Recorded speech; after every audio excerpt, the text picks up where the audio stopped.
Okay, so not long ago, I made a video talking about the bricklady situation and how she got assaulted by a man that she rejected. And a little bit almost 24 hours ago, I had stumbled upon a post on Twitter. I'm still calling it Twitter. I do not care about the name being X. So Chloe shares a TikTok video of this user by the name of Roman Can't Give Me on TikTok exposing a lady for her scams. The fact that nobody is questioning the fact that this woman deleted her TikTok, privatized her Instagram, hasn't posted an update on her face on Instagram, but has garnered almost $50,000 in 6 days, that's a little weird to me. Nobody's questioning her, despite the fact that she did this in 2020, did it a little more subtly in 2022, and now again in 2023, nobody's questioning it. Fast forward a few months later in 2020.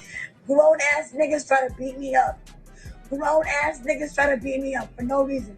Look at me. Her friend made her a GoFundMe. Here she garnered almost $5,000. Now, just a short 2 years later, What's fucked up about the situation is that there are actual victims of violence, especially domestic violence, that are afraid to come forward because of people like this lady lying. What did she say happened that night and what actually happened that night? She basically said she was beat up by 4 black security guards. Okay. And she ended up getting dragged by black females. Rhoda here to remind you that every time you lie to somebody, you're taking away their choice. You're taking away the ability for them to make a decision that's good for themselves. And that's why I always lie to the people of the global minority and men.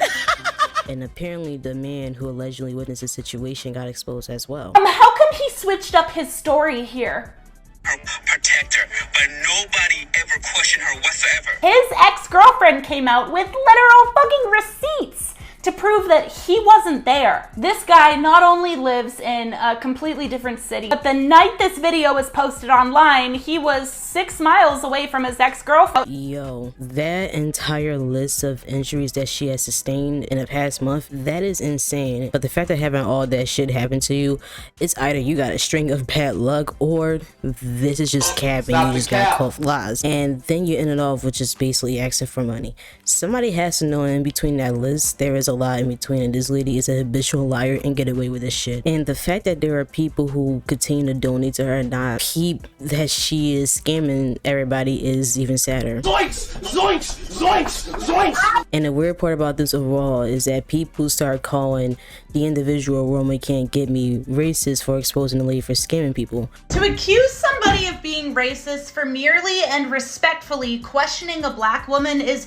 not only irresponsible, but it severely downplays the seriousness and prevalence of racism. Although this is a very serious accusation, I'm not going to really take it to heart because I know myself very well and many other people know me just as well. But to call me irresponsible for suggesting that this woman lied about being hit in the face with a brick that's just fucked up. I've spent my whole life eager to learn about other social injustices and be aware of my own privilege and how I can use that as a tool to help people rather than as a weapon. When there's more evidence to suggest that she's lying than there is that I'm a racist, and y'all are just calling me a racist because I'm calling out that evidence, that's fucked up.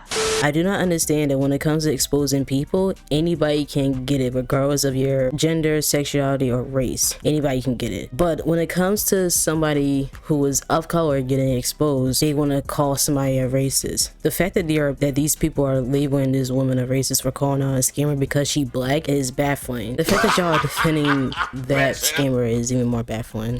This whole story took over the entire Twitter timeline, and this one person named Jay Mahawi shared this.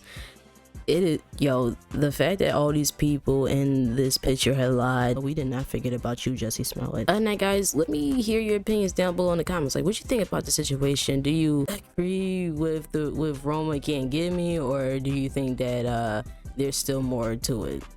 And make sure you guys subscribe while you're at it and ring the bell for future notifications channel. It's your girl Mani, signing off.